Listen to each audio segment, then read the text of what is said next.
ঘুগনি তো বেশিরভাগ সময় বাইরেই খাওয়া হয়।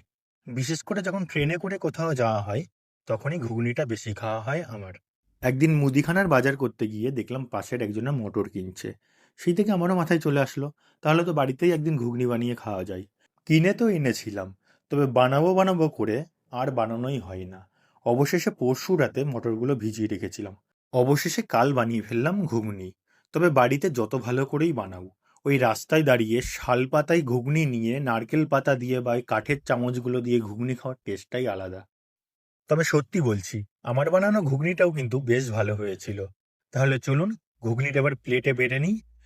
ঘুগনিটা কিভাবে বানিয়েছিলাম সেই ভিডিওটা পুরো করতে পারিনি একটু কাজের চাপের জন্যে। তবে শেষে মনে হলো একটু ভিডিও করেই নিই। প্লেটে ঘুগনি দেওয়ার পরে ওপর থেকে ছড়িয়ে দিলাম শসা কুচি, পেঁয়াজ কুচি, গাজর কুচি। এরপরে দিলাম লঙ্কা। ঝাল আপনারা যেমন খাবেন সেই পরিমাণ মতো লঙ্কাটা দেবেন।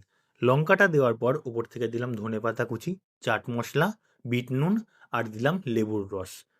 আচ্ছা, কার কার জিভে জল চলে এলো তারা কিন্তু কমেন্ট করে জানাবেন। চলুন এবারে তাহলে আমি খেয়ে দেখি কেমন হলো।